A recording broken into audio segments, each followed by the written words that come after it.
नमस्कार दोस्तों, डेट है आज की 8 दिसंबर 2020 और स्वागत है आपका एटोएल डिस्कशन में। दो आर्टिकल्स आज हम डिस्कस करेंगे। हिंदू में दो ही इश्यूज इंपॉर्टेंट हैं। पहला, अर्बन वुमेन के लिए एक नई जॉब स्कीम के बारे में ड्यूट कंसेप्ट अच्छा है, डिटेल से डिस्कस करेंगे। और दूसरा इशू इंडिया के यूथ में इन्वेस्ट करने से संबंधित। बाकी देखो, ये इश्यूज रिपीटेड हैं। फार्मर्स के बारे में जो नए फार्म लॉज आए हैं उनको हम काफ़ी ज़्यादा डिटेल से डिस्कस कर चुके हैं, तो पॉइंट्स रिपीट हो रहे हैं। ये रजनीकांत की पॉलिटिक्स में एंट्री से संबंधित आर्टिकल है।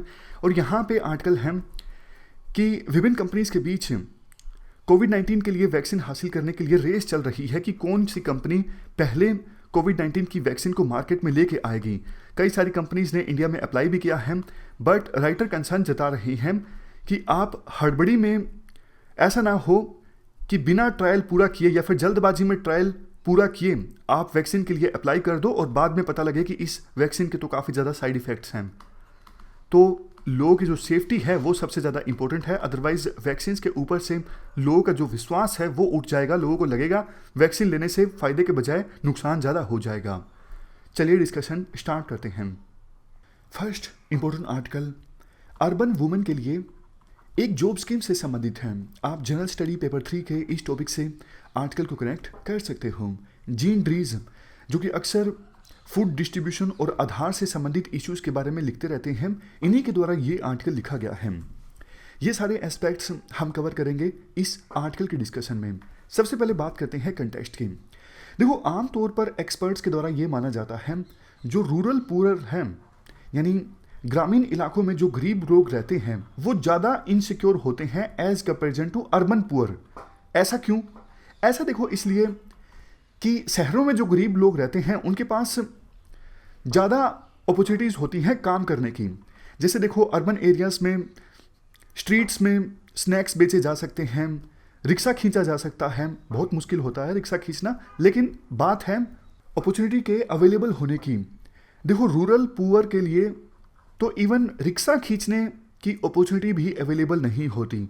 बहुत कम लोग रूरल एरियाज़ में रिक्शा का इस्तेमाल करते हैं, पॉपुलेशन भी काफ़ी कम होती है।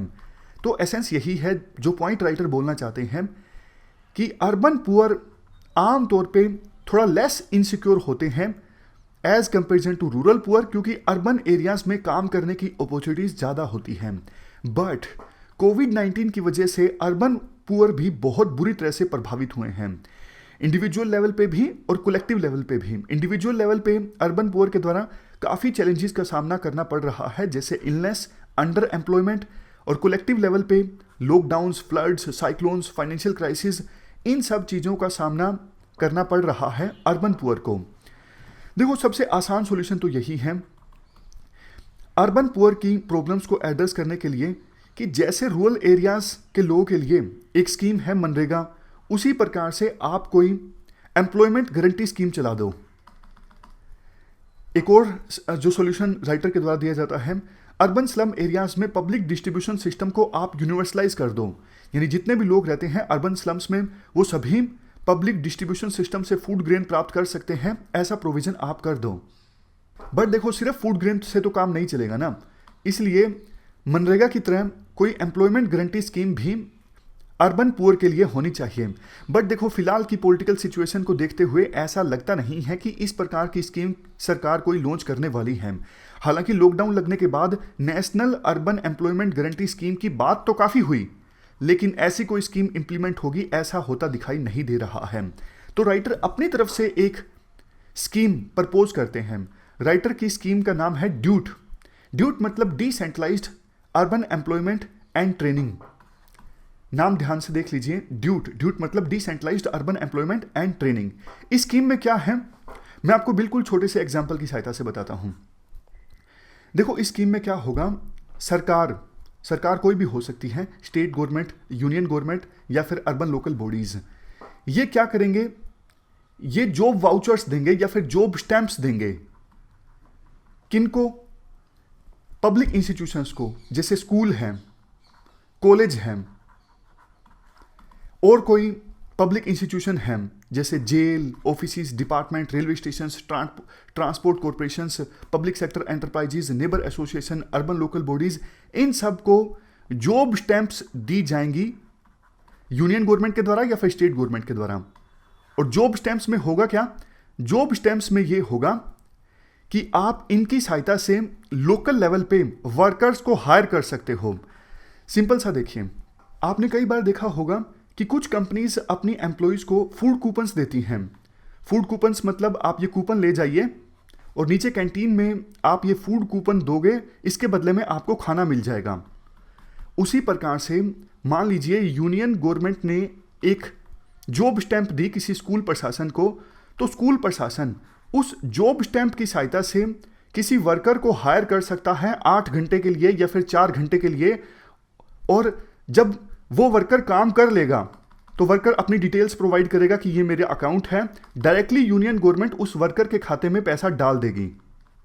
तो स्कूल प्रशासन का बीच में कोई रोल नहीं है, स्कूल प्रशासन अपनी तरफ से पैसा नहीं दे रहा है। स्कूल प्रशासन को यूनियन गवर्नमेंट के द्वारा या फिर स्टेट गवर्नमेंट के द्वारा जॉब स्टैंप मिली है कि आप वर्कर को हायर कर लो, पैसा हम दे देंगे।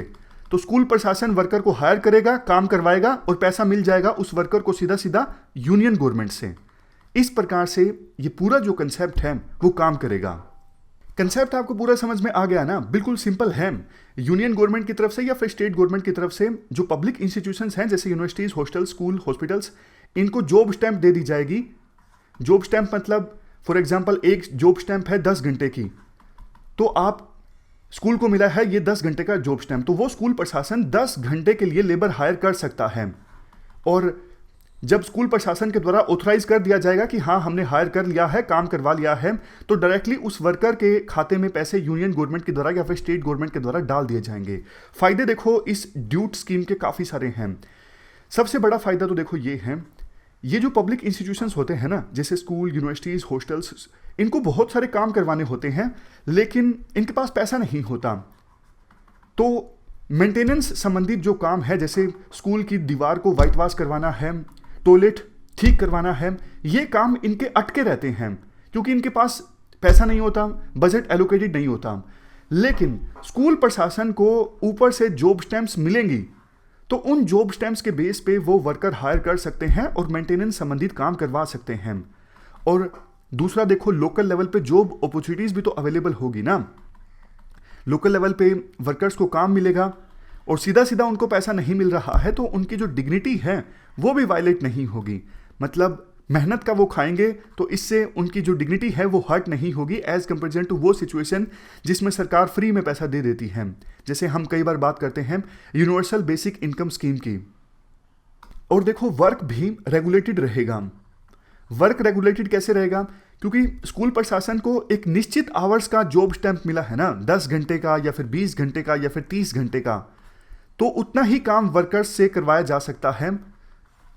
तो इससे वर्कर्स को पता भी होगा कि हमें कितने घंटे का काम करना है और किस वेजिस पे कम करना है। जीन ड्रीज कहते हैं, देखो ये जो जॉब स्टैंप इशू की जाए ना यूनियन गवर्नमेंट के द्वारा और बाद में जिसके बेस पे हायरिंग की जाए स्कूल प्रशासन के द्वारा, उसमें वेजिस ठीक मिलने चाहिए वर्कर्स को। ऐसा नहीं कि आप बहुत कम वेजिस दे दो। और क्या क्या फ़ायदे होंगे? फ़ायदे देखो ये होंगे, स्पेशल स्टाफ की नीड नहीं पड़ेगी। पब्लिक इंस्टीट्यूशंस को वो इन जॉब स्टैंप्स के बेस पे हायरिंग कर सकते हैं और कई सारे एम्प्लॉयर्स अवेलेबल होंगे मार्केट में, यानी कई सारे जॉब देने वाले पब्लिक इंस्टीट्यूशंस अवेलेबल होंगे, तो जॉब अपॉर्चुनिटीज़ ज़्यादा होंगी वर्कर्स के लिए, उनको काम मिल जाएगा मिनिमम वेजेस पर। और चूंकि देखो डायरेक्टली पैसा वर्कर्स के अकाउंट में जाएगा तो करप्शन की संभावना कम हो जाती है। वैसे आपके मन में एक बात ये जरूर आई होगी कि करप्शन ऐसे हो सकता है कि स्कूल प्रशासन जो है वो जॉब स्टैंप अपने ही रिश्तेदारों को दे दे और बोल दे कि इन्होंने काम किया है, वास्तव में ग्राउंड लेवल पे काम हुआ ही ना हो और रिश्तेदारों के अकाउंट में सीधा सीधा पैसा चला जाए। इस चीज़ को रोकने के लिए, इस नेक्सस को रोकने के लिए इंडिपेंडेंट प्लेसमेंट एजेंसी को कहा जा सकता है कि आप वर्कर्स को असाइन कीजिए एम्प्लॉयर्स को। मतलब स्कूल को जिन वर्कर से काम करवाना है वो वर्कर्स किसी इंडिपेंडेंट प्लेसमेंट एजेंसी के द्वारा दिए जाएं स्कूल प्रशासन को। समझ गए? मतलब स्कूल प्रशासन अपनी मर्जी से किसी भी वर्कर से काम नहीं करवा सकेगा, कोई इंडिपेंडेंट प्लेसमेंट एजेंसी होगी, वो स्कूल प्रशासन को यानी एम्प्लॉयर को वर्कर देगा कि भाई आपको ये वाइट वॉशिंग करवानी है तो हम आपको वर्कर प्रोवाइड करेंगे। तो इससे करप्शन की जो संभावना है बिल्कुल कम हो जाएगी। और भी काफ़ी सारे फायदे होंगे। जैसा एक तो हमने डिस्कस किया कि पब्लिक इंस्टीट्यूशंस में जो इंफ्रास्ट्रक्चर होता है वहाँ पर मेंटेनेंस काफ़ी ज़्यादा पुअर होता है, तो इस स्कीम की सहायता से मेंटेनेंस पब्लिक इंस्टीट्यूशंस में इंफ्रास्ट्रक्चर का अच्छा हो सकेगा। और स्किल्ड वर्कर्स भी आगे आ सकेंगे काम के लिए, जैसे इलेक्ट्रीशियन है, कारपेंटर हैं, लेकिन एक तो उनको वेजेस अच्छे देने होंगे, दूसरा उनको थोड़ा ज़्यादा समय के लिए काम देना होगा। इस स्कीम में स्किलिंग का भी कंपोनेंट ऐड किया जा सकता है। जैसे देखो, कोई ऐसा पर्सन है जिसको कारपेंटर का काम थोड़ा कम आता है, लेकिन वो बाकी स्किल्ड कारपेंटर्स के साथ काम करेगा तो धीरे धीरे सीखता जाएगा। हालांकि ऐसे लोगों का वेज थोड़ा सा कम किया जा सकता है, बट स्किलिंग कंपोनेंट के ऐड करने से बहुत सारे वर्कर्स सीख भी जाएंगे स्किल्ड वर्कर्स के साथ काम करते करते। इसके बाद राइटर कहते हैं देखो, ये जॉब स्कीम तो बहुत अच्छी है और इस जॉब स्कीम में भी वुमेन को ज़्यादा प्रायोरिटी दी जा सकती है। महिलाओं के द्वारा प्लेसमेंट एजेंसीज रन की जा सकती हैं, या फिर इस पूरे के पूरे प्रोग्राम को ही महिलाओं के द्वारा रन किया जा सकता है। और इस प्रोग्राम को यानी ड्यूट जॉब स्कीम को इस प्रकार से इंप्लीमेंट किया जाए कि जो जॉब स्टैंप हो वो कम आवर्स का हो, पार्ट टाइम बेसिस पे हो। ऐसा ना हो कि 8 घंटे का हो, 4 घंटे का हो एक दिन में। इससे महिलाओं को काफ़ी फायदा होगा, क्योंकि काफ़ी सारी गरीब महिलाएं अर्बन एरियाज में वो पूरा दिन काम नहीं कर सकती, लेकिन हाँ 4 घंटों के लिए वो काम कर सकती हैं। उनके लिए ऐसा मैनेज करना आसान होता है। और देखो, अगर महिलाओं को काम मिलता है तो इकोनॉमिकली वो ज़्यादा मजबूत होती हैं। और आपको भी पता है, अगर महिलाएं इकोनॉमिकली ज़्यादा मजबूत होती हैं तो पैट्रियार्की कम होती है, इक्वालिटी ज़्यादा आती है। नेक्स्ट है, इससे महिलाओं का लेबर फोर्स में जो पार्टिसिपेशन है वो भी इंक्रीज होगा। और लेबर फोर्स में महिलाओं का पार्टिसिपेशन इंक्रीज होता है तो देश की इकोनॉमी को इसका सीधा सीधा बेनिफिट होता है। देखो, इस स्कीम का एक सेल्फ रेगुलेटिंग फीचर ये है, क्योंकि जो हाउस होल्ड्स जिनके पास अच्छा खासा पैसा है, वेल ऑफ जो हाउस होल्ड्स हैं, वेल ऑफ जो घर हैं, उनकी महिलाएं इस स्कीम के तहत काम करने के लिए आएंगी नहीं आगे। तो फिर असल में जो फायदा होगा, असल में जो लाभ उठाया जाएगा इस स्कीम का, गरीब परिवारों की महिलाओं के द्वारा ही उठाया जाएगा। ये सेल्फ रेगुलेटिंग फीचर है, मतलब सरकार को कुछ करने की आवश्यकता ही नहीं है, अपने आप ही जो गरीब परिवारों की महिलाएं हैं वही आएंगी आगे काम करने के लिए। और अगर महिलाओं को ज़्यादा मौका दिया जाता है इस जॉब स्कीम में तो भी करप्शन कम होगा। देखो, बेशक डर के चलते हो, लेकिन महिलाएं कम करप्शन में संलिप्त होती हैं। राइटर बोलते भी हैं, बेशक डर ज़्यादा लगता हो महिलाओं को, इसलिए वो ज़्यादा करप्शन कम करती हैं, लेकिन ये बात तो सही है कि महिलाएं जो हैं वो करप्शन कम करती हैं। इसीलिए लोकल बॉडीज़ में भी यही बात बोली जाती है, लोकल बॉडीज़ में अगर महिलाओं को ज़्यादा रिप्रेजेंटेशन मिलती है तो करप्शन कम होगा। लास्ट में राइटर के द्वारा कहा जाता है, देखो, कुछ यूरोपियन कंट्रीज़ में जो सर्विस वाउचर्स दिए जाते हैं उनसे ये मिलता जुलता कंसेप्ट है जॉब स्टैंप का, लेकिन थोड़ा अलग है। कई सारे यूरोपियन कंट्रीज़ में क्या होता है, सरकार लोगों को ये सर्विस वाउचर्स देती है कम रेट पर। जैसे मान लीजिए एक दिन का क्लीनिंग का जो वेज है 500 रुपये, तो सरकार सर्विस वाउचर दे देगी एक दिन का 100 रुपये में। तो फिर हाउस होल्ड से इन सर्विस वाउचर्स की सहायता से लोकल लेवल पे कुछ सर्विसेज अवेल कर सकते हैं, जैसे क्लीनिंग, कुकिंग। मकसद यही होता है कि लोकल लेवल पे जॉब क्रिएट करना। सब्सिडाइज्ड होते हैं ये सर्विस वाउचर्स, सरकार विभिन्न हाउस होल्ड्स को दे देती है कम रेट पर, और वो उन सर्विस वाउचर्स की सहायता से लोकल लेवल पे वर्कर्स को हायर करके अपने घरों का काम करवा सकते हैं। लेकिन राइटर जो ये स्कीम प्रपोज कर रही हैं, इसमें ये जॉब स्टैंप दी जाएगी पब्लिक इंस्टीट्यूशंस को, ना कि लोकल लेवल पे हाउस होल्ड्स को अपने घर का काम करवाने के लिए। कंक्लूजन में ये बोला जाता है, हो सकता है इस जॉब स्कीम में कुछ कमियां हों, लेकिन देखो, कमियां तभी सामने आएंगी जब पायलट बेसिस पे इस स्कीम को इंप्लीमेंट किया जाएगा। शुरुआत में किसी स्टेट के कुछ डिस्ट्रिक्ट्स में ट्रायल के बेसिस पे इस स्कीम को इंप्लीमेंट किया जा सकता है, और अगर स्कीम सफल साबित नहीं भी हुई तो काफ़ी कुछ सीखने को मिलेगा। बहुत सारी ऐसी बातें सामने आएंगी इस पायलट प्रोजेक्ट में जो कि फर्दर स्कीम्स को लॉन्च करने में काफ़ी ज़्यादा यूजफुल साबित होंगी। तो ये पूरा आर्टिकल हमने डिस्कस किया ड्यूट के बारे में। चलते हैं आगे। नेक्स्ट आर्टिकल इंडिया के यूथ में इन्वेस्ट करने से संबंधित है। आप जनरल स्टडी पेपर 3 के इस टॉपिक से आर्टिकल को रिलेट कर सकते हो। ये सारे एस्पेक्ट्स हम कवर करेंगे इस आर्टिकल के डिस्कशन में। इंट्रोडक्शन में कहा जाता है, देखो वर्ल्ड में सबसे ज़्यादा यूथ इंडिया में ही है, डेमोग्राफिक डिविडेंड हमारे पक्ष में है, मतलब इतने ज़्यादा यूथ हमारे देश में है, अगर हम उनको स्किल्स प्रोवाइड कर सकें तो फिर ह्यूमन रिसोर्स का हम ठीक से यूटिलाइज कर सकेंगे, इकोनॉमिक एक्टिविटीज़ हमारे देश में ज़्यादा होगी और देश की इकोनॉमिक ग्रोथ रेट ज़्यादा होगी। बट देखो ज़्यादा यूथ का होना ये दो धारी तलवार है, डबल एज स्वॉर्ड है। कैसे?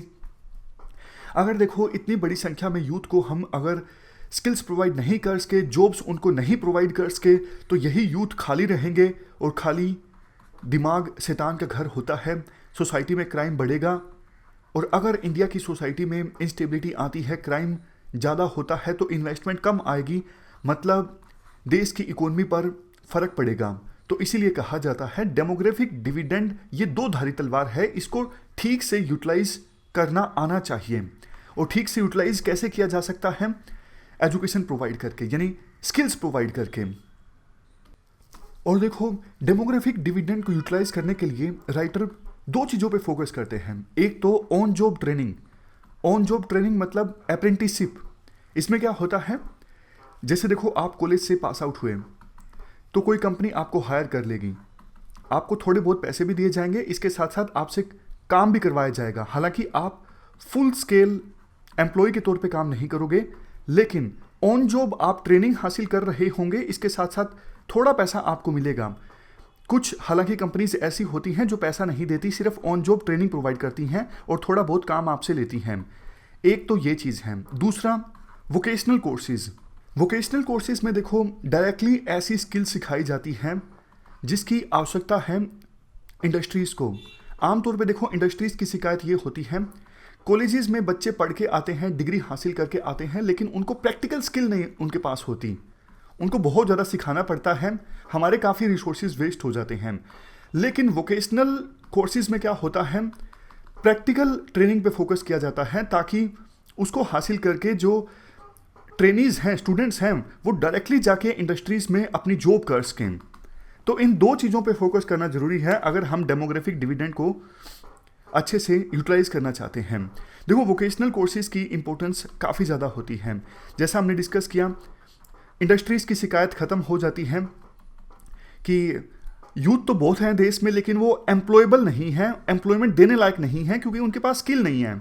लेकिन अगर इंडस्ट्रीज़ की कोऑर्डिनेशन की सहायता से इंडस्ट्री से पूछा जाए कि भैया आपको कैसे यूथ चाहिए, कैसी स्किल आपको चाहिए, तो उसी प्रकार की स्किल ऐड की जा सकती है वोकेशनल कोर्सेज में, ताकि वो वोकेशनल कोर्स करके डायरेक्टली जो ट्रेनीज हैं वो इंडस्ट्रीज़ में जाके जॉब कर सकें।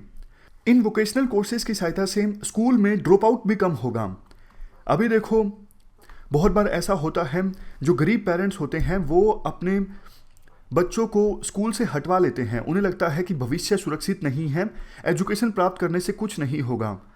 लेकिन अगर वोकेशनल कोर्सेज आसानी से स्टूडेंट्स एक्सेस कर सकेंगे तो पेरेंट्स को भी लगेगा कि इस कोर्स को करते ही जॉब मिल जाएगी, तो ये कोर्स करना ज़रूरी है। तो इससे स्कूल में जो ड्रॉप आउट है वो कम होगा।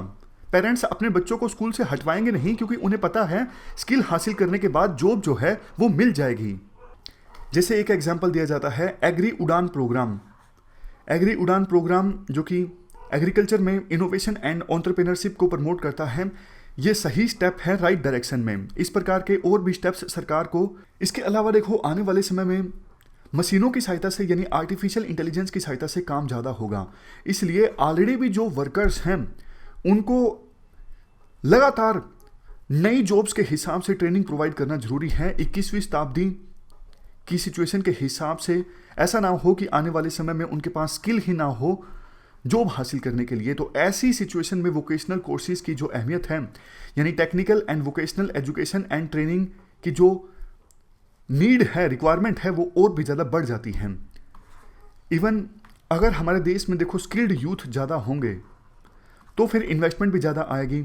बाहर की कंपनीज को लगेगा कि इंडिया में अपना प्लांट इस्टेब्लिश करना या फिर हेडक्वार्टर बनाना ज़्यादा अच्छा है क्योंकि वहाँ पे स्किल्ड यूथ आसानी से मिल जाते हैं। नेक्स्ट देखो, हम दूसरी डेवलपिंग कंट्रीज़ को या फिर डेवलप कंट्रीज़ को वर्कफोर्स एक्सपोर्ट भी कर सकेंगे। ये तभी पॉसिबल होगा ना, हम यूथ को जब स्किल प्रोवाइड करेंगे। अगर हम उनको स्किल ही नहीं प्रोवाइड करेंगे तो क्या फिर वो दूसरे देशों में जाके काम करेंगे। तो इस प्रकार से हमने वोकेशनल कोर्सेज की इंपॉर्टेंस के बारे में समझा। इसके लिए देखो सरकार भी जागरूक है। सरकार ने 2009 में नेशनल स्किल डेवलपमेंट पॉलिसी को लॉन्च किया था, जिसे रीवैम्प किया गया 2015 में। बाद में प्रधानमंत्री मोदी ने स्किल इंडिया मिशन को लॉन्च किया। इसके बाद तो देखो सरकार काफ़ी सारे प्रोग्राम्स लॉन्च कर चुकी हैं स्किल्स प्रोवाइड करने के लिए, जैसे creation of India skill development service, अलग से एक मिनिस्ट्री भी बनाई गई है स्किल डेवलपमेंट के लिए, अप्रेंटिसशिप प्रोत्साहन योजना लॉन्च की गई। और 2015 की इस पॉलिसी के बारे में तो हमने जाना ही। स्किल लोन स्कीम लॉन्च की गई, प्रधानमंत्री कौशल विकास योजना लॉन्च की गई, नेशनल स्किल डेवलपमेंट मिशन को लॉन्च किया गया, और इसके बाद दीनदयाल उपाध्याय ग्रामीण कौशल विकास योजना, ऐसा कुछ नाम है इस स्कीम का, ये भी सरकार के द्वारा लॉन्च की गई। और भी हैं वैसे, इनको भी आप देख सकते हो। नेशनल एजुकेशन पॉलिसी हाल ही में सरकार के द्वारा लॉन्च की गई, ग्राम तरंग, नेशनल वोकेशनल क्वालिफिकेशन फ्रेमवर्क, इन सब पे एक बार आप नज़र जरूर डाल लीजिएगा। और जब भी देखो इस प्रकार का क्वेश्चन आता है, आप ना भी पूछा हो तो कोशिश जरूर कीजिए, गवर्नमेंट के द्वारा जो स्टेप्स लिए गए हैं उनके बारे में आप जरूर लिखिए। इवन कोई भी समस्या है, जैसे वाटर रिलेटेड कोई इशू के बारे में गवर्नमेंट यूपीएससी ने क्वेश्चन पूछा है, तो आप बताइए कि सरकार ने हाल ही में क्या क्या स्टेप्स लिए हैं। इसके बाद आर्टिकल में कहा जाता है, देखो यूनेस्को की जो state of the education report for India 2020 है, ये इसी हफ्ते पब्लिश हुई थी। इस रिपोर्ट में वोकेशनल एजुकेशन एंड ट्रेनिंग पर फोकस किया जाता है। बताया जाता है कि कैसे स्किल डेवलपमेंट सेक्टर के साथ कुछ चैलेंजेस इन्वॉल्व हैं। जैसे देखो सबसे बड़ा चैलेंज तो ये है सोसाइटी में स्टिग्मा का अटैच होना।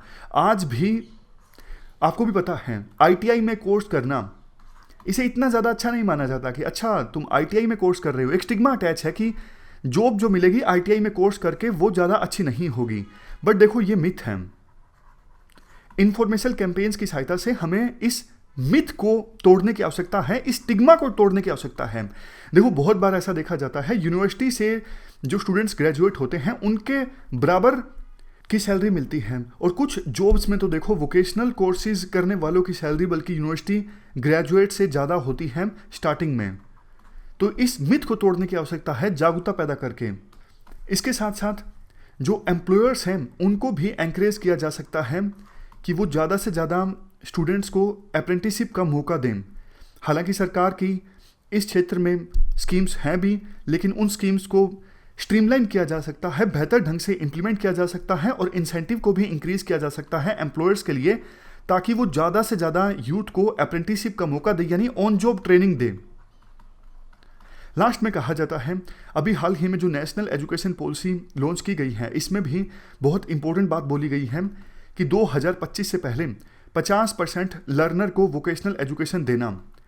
ये कहा गया है स्कूल्स में 6ठी क्लास के बाद से ही वोकेशनल एजुकेशन प्रोवाइड की जाएगी स्टूडेंट्स को, और वोकेशनल एजुकेशन ऐसी होगी जो लोकल इकोनॉमी से मैच होती हो, ताकि लोकल इकोनॉमीज को फ़ायदा हो इस वोकेशनल एजुकेशन का। जैसे देखो छोटा सा एग्जांपल है, मान लीजिए यूपी के किसी डिस्ट्रिक्ट में टेक्सटाइल इंडस्ट्री काफ़ी ज़्यादा फेमस है, काफ़ी डेवलप है, और टेक्सटाइल इंडस्ट्री में बहुत से जो यूथ हैं वो जॉब करते हैं।